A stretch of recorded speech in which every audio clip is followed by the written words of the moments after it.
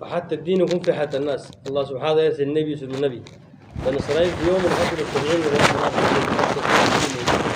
إذا كان الدين موجود في حياة الناس فالكون يكون باغي. بعدم الدين في حياة الناس فالله يدمر الكون. لهذا الله أرسل الأنبياء